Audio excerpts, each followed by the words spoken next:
Assalamualaikum, perkenalkan saya Zahra Yusati Kirana dari Fakultas Hukum, Prodi Ilmu Hukum Universitas Pamulang, Kampus Serang. NIM saya 2510902000221. Saya akan menjelaskan 3 materi dari mata kuliah pengantar ilmu hukum. Saya akan menjelaskan materi yang pertama, yaitu definisi dan ruang lingkup hukum.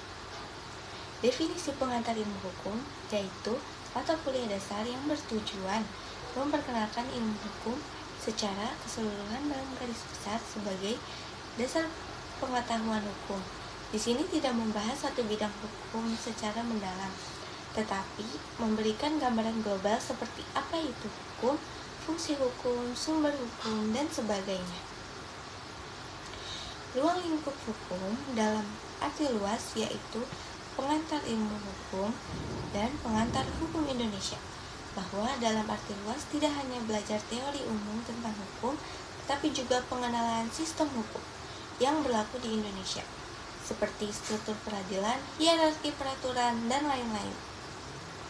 Dalam arti sempit, yaitu mempelajari dasar-dasar atau sendi-sendi hukum saja, fokusnya pada konsep-konsep umum hukum tanpa terlalu menyinggung kekhususan hukum Indonesia. Tinjauan lembaga hukum dari dua sudut pandang, ada sejarah dan filsafat. Perspektif sejarah menanyakan dari mana asal suatu lembaga hukum, bagaimana bentuk awalnya, dan bagaimana tahap perkembangannya dari waktu ke waktu.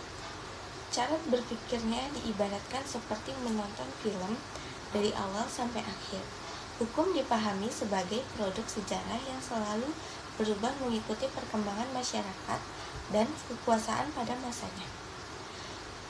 Perspektif filsafat menanyakan apa tujuan lembaga hukum itu, siapa yang berwenang menentukan kebenaran dan keadilan, kepentingan siapa yang sebenarnya dilindungi, dan bagaimana seharusnya kaidah hukum dilaksanakan. Cara berpikirnya seperti memotret satu momen lalu menganalisisnya secara mendalam dengan fokus pada pertanyaan mengapa dan untuk apa hukum itu ada, bukan hanya sejak kapan atau bagaimana ia berkembang. Definisi lembaga hukum sebenarnya menjelaskan kapan sebuah aturan dan praktik hukum bisa disebut sudah menjadi lembaga yang mapan dalam masyarakat. Bukan sekedar ada pasal di undang-undang, tetapi benar-benar hidup dijalankan dan diterima luas oleh masyarakat. Cirinya ada berlaku secara mantap, bukan hanya ada di kertas, tapi benar-benar dipraktikkan dalam kehidupan sehari-hari. Kedua, ada sudah melembaga, yaitu telah menjadi bagian dari budaya dan kebiasaan masyarakat yang diterima secara luas. 3. Ada bukan insidentil, konsisten dan dapat diprediksi, bukan bergantung pada situasi tertentu saja. Di setiap bahasa, istilah hukum punya nuansa dan fokus yang beda-beda. Di bahasa Inggris, law itu lebih ke aturan yang sudah resmi dan tertulis. Jadi bayangannya seperti peraturan yang tertata rapi dan harus diikuti supaya semuanya berjalan lancar. Kalau di Prancis mereka sebut droit, yang artinya lebih menekankan soal hak dan kewenangan. Jadi ada unsur gimana hukum itu memberikan hak atau kewenangan seseorang atau kelompok. Di Belanda itu recht yang fokusnya lebih ke keadilan. Jadi hukum itu bukan cuma aturan, tapi bagaimana memastikan semuanya adil dan benar. Sementara di Italia, diritto itu dipakainya untuk menggambarkan sistem aturan yang mengatur interaksi sosial. Jadi, hukum itu penting untuk menjaga hubungan antar orang supaya tetap harmonis. Jadi, hukum adalah aturan, kaidah, norma, atau tertulis, tidak tertulis yang berlaku dan diakui sebagai peraturan yang harus ditaati dalam kehidupan masyarakat. Selanjutnya, ada hubungan manusia, masyarakat, dan hukum. Materi ini membahas keterkaitan esensial antara 3 elemen fundamental dalam kehidupan sosial manusia, masyarakat, dan hukum. Manusia adalah makhluk sosial. Manusia pada dasarnya adalah makhluk sosial atau Homo sapiens. Kita tidak bisa hidup sendiri dan membutuhkan interaksi serta orang lain. Kehidupan bersama ini memerlukan adanya aturan untuk menjaga keharmonisan. Yang kedua ada masyarakat. Kumpulan terorganisir masyarakat didefinisikan sebagai kumpulan manusia yang hidup bersama. Untuk mencakup ketertiban dan menghindari konflik, masyarakat memerlukan tatanan atau struktur yang jelas. Yang ketiga ada hukum atau instrumen pengatur. Hukum berfungsi sebagai instrumen atau alat untuk mengorganisir kehidupan bermasyarakat. Ini adalah seperangkat aturan yang dibuat untuk memastikan tatanan dan ketertiban dapat tercipta dan terjaga. Dalam teori para ahli, Aristoteles menemukan konsep zoon politikon. Manusia adalah makhluk sosial dan politik secara alami, membutuhkan aturan bersama dalam komunitas. Dalam P.J. Bowman, manusia baru menjadi manusia karena ia hidup bersama manusia lainnya. Selanjutnya, ada norma, yaitu norma agama terbagi menjadi dua kategori utama berdasarkan sumber ajarannya. Yang pertama, ada agama wahyu atau samawi. Agama ini berasal dari Allah yang disampaikan melalui wahyu kepada para nabi. Isinya mencakup perintah, larangan, dan hal-hal yang diperbolehkan. Yang kedua, ada agama budaya. Ajaran ini adalah hasil dari pemikiran dan perasaan manusia secara kumulatif yang berkembang sepanjang sejarah peradaban. Karakteristik norma agama memiliki beberapa ciri khas yang membedakannya dari norma lain, seperti norma hukum atau norma kesusilaan. Sanksi transcendental. Sanksinya tidak hanya berlaku di dunia, tapi juga di akhirat. Otoritas absolut. Sumber ajarannya berasal langsung dari Tuhan, bukan dari kesepakatan atau keputusan manusia. Yang ketiga ada cakupan total, mengatur dua jenis hubungan sekaligus, yaitu hubungan vertikal, manusia dengan Tuhan atau pencipta, hubungan horizontal, manusia dengan manusia lainnya, dan lingkungan. Dalam hukum Indonesia, norma agama terintegrasi melalui Pancasila, sila pertama, kompilasi hukum Islam, dan pengadilan agama sebagai sistem peradilan. Selanjutnya ada norma kesusilaan. Karakteristiknya yaitu ada suara hati, yaitu berasal dari hati nurani manusia. Dan kedua ada sanksi internal, yaitu bukan paksaan dari luar diri. Dan ada lagi baik versus buruk, menentukan perbuatan baik dan tidak baik. Dan ada pula otonom, bergantung pada pribadi sendiri, dan juga insan kamil, mendorong kebaikan akhlak pribadi. Otonomi moral, yaitu setiap individu memiliki kompas moral internal. Universalitas, konsep baik buruk dalam setiap manusia. Namun, interpretasi dapat berbeda antar individu. Contoh dilema etis, itu haruskah percaya klien yang diketahui bersalah? Selanjutnya ada norma kesopanan. Karakteristiknya yang pertama, sumber timbul dari pergaulan hidup masyarakat tertentu berdasarkan kepatutan dan kepantasan. Yang kedua ada sasaran, mengatur sikap lahir setiap pelaku dalam interaksi sosial. Yang ketiga ada tujuan, menciptakan ketertiban masyarakat dan suasana keakraban dalam pergaulan. Norma agama berfungsi sebagai peluang sosial yang mengurangi gesekan dalam interaksi, menciptakan identitas kelompok, dan membangun integritas sosial. Yang sopan di suatu budaya belum tentu sopan di budaya lain. Globalisasi menciptakan tantangan antara norma kesopanan lokal dan universal. Selanjutnya ada norma hukum. Karakteristik yang pertama adalah pembuat resmi, dibuat secara resmi oleh penguasa negara yang memiliki legitimasi dan wewenang.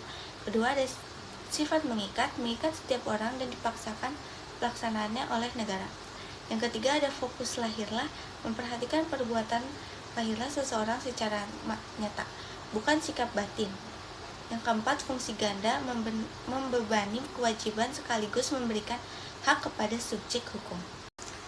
Keunggulannya ada legitimasi, prediktabilitas, universalitas, dan enforceability. Namun ada keterbatasannya, yaitu tidak dapat mengatur semua aspek kehidupan bisa tertinggal dari perkembangan sosial. Definisi etimologi pengantar ilmu hukum terdiri dari dua bagian utama, yaitu pengantar, berarti memberikan pandangan umum secara ringkas untuk memperkenalkan suatu bidang ilmu, dan ada ilmu hukum, pengetahuan khusus yang mempelajari perihal hukum beserta segala seluk-beluknya. Kesimpulannya, ilmu pengetahuan yang mempelajari hukum secara umum memberikan pandangan ringkas mengenai seluruh ilmu pengetahuan hukum dan menjelaskan kedudukan ilmu hukum di samping ilmu-ilmu yang lain. Definisi hukum menurut para ahli Belfroid, hukum adalah peraturan yang berlaku di suatu masyarakat, mengatur tata tertib masyarakat, dan didasarkan atas kekuasaan yang ada pada masyarakat tersebut. Ensiklopedia, hukum merupakan rangkaian kaidah, peraturan, tata aturan, baik tertulis maupun tidak tulis yang mengatur hubungan antara anggota masyarakat.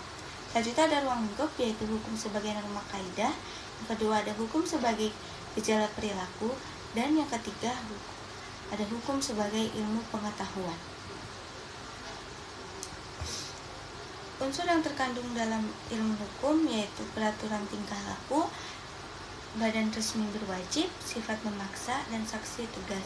Jika dipisahkan, maka akan mengurangi kekuatan dan legitimasi hukum.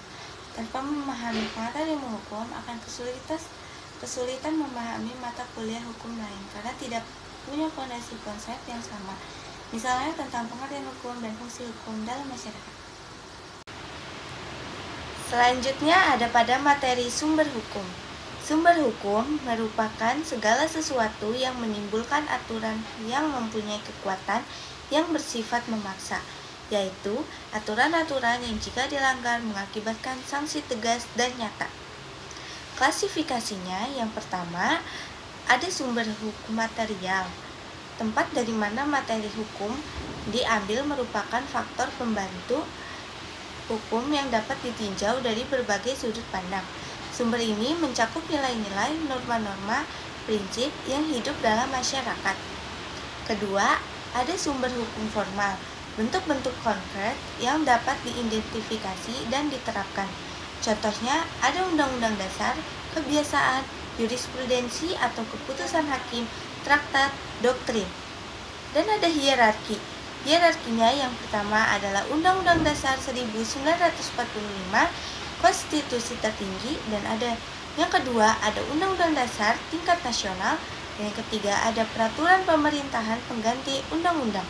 Keempat ada keputusan presiden, kelima ada peraturan daerah, dan keenam ada peraturan desa. Jenis-jenis undang-undang dasar. Undang-undang dasar formal, undang-undang yang dibuat oleh presiden bersama dengan DPR melalui proses legislasi yang telah ditetapkan dalam konstitusi. Undang-undang material, setiap keputusan pemerintahan yang menurut isinya mengikat langsung setiap penduduk tanpa memperhatikan cara perbuatannya. Berlakunya undang-undang, yaitu pada saat diundangkan pada tanggal tertentu, ditentukan berlaku surut, ditentukan kemudian dengan peraturan lain. Berakhirnya undang-undang, yaitu ditentukan undang-undang itu sendiri, dicabut secara tegas. Undang-undang lama itu bertentangan dengan undang-undang baru. Timbullah hukum kebiasaan yang bertentangan. Asas-asas berlakunya undang-undang ada 4. Yang pertama ada lex superior derogat legi inferiori, yaitu undang-undang yang kedudukannya lebih rendah tidak boleh bertentangan dengan undang-undang yang kedudukannya lebih tinggi dalam mengatur hal yang sama.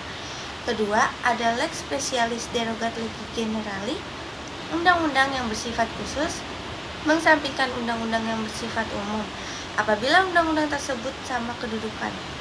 Yang ketiga ada lex posterior derogat legi priori, undang-undang yang berlaku belakangan membatalkan undang-undang terdahulu sejauh undang-undang itu mengatur hal yang sama. Keempat, ada nullum delictum novella poena sine praevia legi poena. Tidak ada perbuatan dapat dihukum kecuali sudah ada peraturan sebelum perbuatan dilakukan. Undang-undang yang telah diundangkan dianggap telah diketahui setiap orang. Kebiasaan sebagai sumber hukum tertua merupakan perbuatan manusia yang tetap dan berulang, sehingga merupakan pola tingkah laku yang tetap, ajek, lazim, dan normal. Perilaku yang diulang ini menimbulkan kesadaran bahwa perbuatan itu baik dan perlu diikuti. Menurut pasal 15 AB, kebiasaan tidak menimbulkan hukum, kecuali jika Undang-Undang Dasar menunjuk pada kebiasaan untuk diperlakukan. Syarat kebiasaan menjadi hukum: berlangsung lama, keyakinan umum akibat hukum. Pasal 1339 BW menyatakan bahwa perjanjian tidak hanya mengikat untuk apa yang telah ditetapkan dengan tegas, tapi juga untuk segala sesuatu yang menurut sifat perjanjian itu diwajibkan oleh kebiasaan. Dan ada jurisprudensi. Jurisprudensi itu mengikuti atau berdasarkan putusan hakim terdahulu dalam perkara yang sama. Alasan praktisnya yaitu mengikuti putusan hakim yang lebih tinggi untuk menghindari banding atau kasasi dari pihak yang merasa dirugikan. Alasan adil dan tepat. Putusan terdahulu dianggap adil dan tepat dan patut sehingga tidak ada alasan untuk tidak mengikutinya. Alasan psikologis, hakim mengikuti putusan hakim lain yang kedudukannya lebih tinggi karena dianggap lebih berpengalaman dan memiliki gizak atau wibawa. Traktat. Traktat adalah perjanjian internasional, dapat dibedakan menjadi dua, yaitu bilateral, dua negara, dan multilateral, lebih dari dua negara. Langkah dalam perjanjian yaitu yang pertama, deciding, penetapan isi perjanjian oleh delegasi pihak-pihak yang bersangkutan menghasilkan konsep traktat. Kedua, ada persetujuan parlemen, masing-masing parlemen yang bersangkutan memberikan persetujuan terhadap konsep traktat. Yang ketiga, ada ratifikasi, pengesahan oleh masing-masing kepala negara. Setelahnya traktat berlaku untuk semua wilayah negara. Yang keempat, ada Uitvaardiging, pengumuman dan saling menyampaikan piagam perjanjian. Traktat berlaku setelah ratifikasi. Ada juga doktrin, pendapat ahli hukum. Berlaku prinsip communis opinio doctorum. Pendapat umum tidak boleh menyimpang dari pendapat para ahli. Yang pertama, ada Commentaries on the Law of England, karya Sir William Blackstone yang menjadi rujukan penting dalam sistem hukum common law. Kedua, ada ajaran Imam Syafi'i, banyak digunakan dalam pengadilan agama dalam putusan-putusan hakim Islam di Indonesia. Yang ketiga, ada Trias Politica, konsep pemisahan kekuasaan dari Locke, Montesquieu, Kant. Jadi kesimpulannya adalah pertama, ada undang-undang sebagai sumber utama. Yang kedua, ada kebiasaan sebagai warisan. Yang ketiga, ada jurisprudensi sebagai preseden. Keempat, ada traktat sebagai jembatan. Dan yang kelima, ada doktrin sebagai pencerahan. Materi terakhir yaitu penggolongan hukum. Hukum menurut sumbernya: pertama, undang-undang, hukum yang tercantum dalam peraturan perundang-undangan. Yang kedua, ada kebiasaan, hukum dalam peraturan kebiasaan dan adat masyarakat. Ketiga, ada traktat, hukum dari perjanjian antar negara di bidang politik dan ekonomi. Jurisprudensi yaitu hukum yang terbentuk karena putusan hakim. Keputusan hakim kemudian dijadikan rujukan oleh hakim selanjutnya untuk memutuskan perkara serupa, menciptakan preseden hukum yang konsisten. Hukum ilmu, hukum yang berupa ilmu hukum dalam pandangan para ahli hukum terkenal dan sangat berpengaruh. Pendapat mereka menjadi rujukan penting dalam perkembangan hukum. Menurut bentuknya, hukum tertulis terkodifikasi, pembukuan bahan hukum sejenis secara sistematis dan lengkap dalam satu kitab undang-undang seperti KUH Perdata dan KUHP. Hukum tertulis sebelum terkodifikasi, hukum tertulis yang belum dibukukan dalam satu kitab, misalnya hukum perkoperasian. Hukum tidak tertulis, hukum yang hidup dalam keyakinan masyarakat tetapi tidak tertulis, disebut hukum kebiasaan atau konvensi. Hukum ini tidak termasuk dalam dokumen tetapi diyakini dan ditaati oleh masyarakat tertentu. Contoh konvensi, pidato presiden setiap tanggal 16 Agustus di depan gedung DPR merupakan praktik yang tidak tertulis dalam Undang-Undang Dasar namun menjadi tradisi kenegaraan yang konsisten dilaksanakan. Hukum menurut tempat berlakunya. Hukum nasional, hukum yang berlaku dalam suatu negara tertentu, mengatur hubungan hukum di dalam wilayah negara tersebut. Hukum internasional, hukum yang mengatur hubungan hukum dalam dunia internasional, meliputi perjanjian dan konvensi antar negara. Hukum asing, hukum yang berlaku dalam negara lain dipelajari untuk kepentingan perbandingan dan hubungan internasional. Hukum gereja, kumpulan norma-norma yang ditetapkan oleh gereja untuk para anggotanya. Hukum menurut waktu berlakunya. Ius constitutum, hukum positif, hukum yang berlaku sekarang bagi masyarakat tertentu dalam daerah tertentu. Contoh, Undang-Undang Dasar 1945 yang berlaku saat ini di Indonesia. Ius naturalis, hukum alam, hukum yang berlaku di mana-mana dalam segala waktu untuk segala bangsa, tidak mengenal batas waktu, berlaku abadi terhadap siapapun. Contohnya keadilan. Ius constituendum, hukum yang diharapkan berlaku di masa depan, atau hukum yang dicita-citakan. Contoh, aturan peralihan pasal 1 Undang-Undang Dasar 1945. Hukum material dan hukum formil. Hukum material memuat peraturan yang mengatur kepentingan dan hubungan berwujud perintah dan larangan. Hukum pidana, hukum perdata, hukum dagang. Hukum formil mengatur cara melaksanakan dan mempertahankan hukum material, termasuk prosedur pengadilan hukum acara pidana, hukum acara perdata, hukum acara peradilan tata usaha negara. Hukum menurut sifatnya, hukum memaksa. Dalam keadaan bagaimanapun harus ditetapkan dengan paksaan mutlak. Contohnya dalam perkara pidana, seorang pencuri harus diproses ke pengadilan meskipun korban bahkan orang tuanya sendiri itu tidak mempermasalahkannya. Hukum yang mengatur, hukum yang dapat dikesampingkan jika pihak bersangkutan membuat peraturan tersendiri dalam perjanjian. Contohnya adalah utang.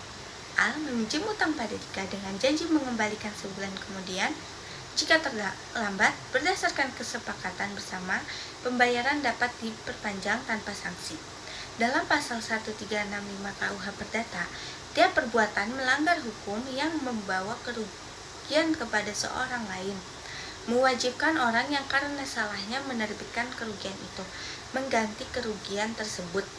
Kemungkinan pertama, A wajib membayar utang sesuai ketentuan hukum yang berlaku. Kemungkinan yang kedua, Al dibebaskan atau diperpanjang pembayarannya dan dengan kata sepakat antara Al dan Dika. Hukum menurut wujudnya. Hukum objektif. Hukum dalam suatu negara yang berlaku umum dan tidak mengenal orang atau golongan tertentu, hanya menyebutkan peraturan hukum yang mengatur hubungan hukum antara dua orang atau lebih. Hukum subjektif, hukum yang timbul dari hukum objektif dan berlaku terhadap seorang tertentu atau lebih. Hukum subjektif juga disebut hak. Pembagian jenis ini jarang digunakan dalam praktik. Hukum private, hukum yang mengatur hubungan antara orang yang satu dengan yang lain, menitik beratkan pada kepentingan perorangan. Hukum perorangan, peraturan tentang manusia sebagai subjek hukum dan kecakapan untuk memiliki hak serta bertindak melaksanakan haknya. Hukum keluarga, aturan tentang perkawinan, hubungan harta kekayaan suami istri, hubungan orang tua anak, perwalian, dan pengampuan. Hukum harta kekayaan, mengatur hubungan hukum yang dapat dinilai dengan uang meliputi hak mutlak terhadap pihak tertentu. Hukum waris, mengatur tentang benda atau kekayaan seseorang yang sudah meninggal dunia. Hukum dagang mengatur hubungan antara produsen dan konsumen dalam jual beli barang. Hukum publik, hukum yang mengatur hubungan antara negara dengan alat perlengkapannya atau hubungan antara negara dengan perorangan.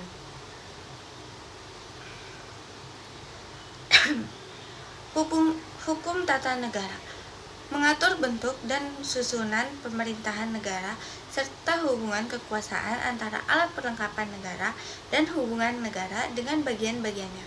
Hukum tata usaha negara mengatur cara menjalankan tugas dari kekuasaan alat-alat perlengkapan negara dalam administrasi pemerintahan. Hukum internasional meliputi hukum perdata internasional dan hukum publik internasional yang mengatur hubungan antar negara. Hukum pidana, hukum yang mengatur perbuatan yang dilarang dan memberikan pidana kepada pelanggar, serta mengatur cara mengajukan perkara ke pengadilan, menitik beratkan pada perlindungan kepentingan umum atau negara. Isi hukum pidana, peraturan yang melarang perbuatan tertentu seperti mencuri, menipu, memeras, mengancam, membunuh, menganiaya. Peraturan yang mengharuskan perbuatan tertentu, memberitahu polisi tentang permufakatan kejahatan, memberi pertolongan pada orang terancam bahaya maut. Jenis hukumannya pasal 10 KUHP, hukuman pokok, hukuman mati, penjara, kurungan, dan denda. Hukuman tambahan, pencabutan hak tertentu, hak dipilih, hak diangkat, rampasan barang, dan pengumuman keputusan hakim. Demikian paparan materi yang dapat saya sampaikan. Apabila terdapat kekurangan, saya memohon maaf sebesar-besarnya. Sekian dari saya. Wassalamualaikum warahmatullahi wabarakatuh.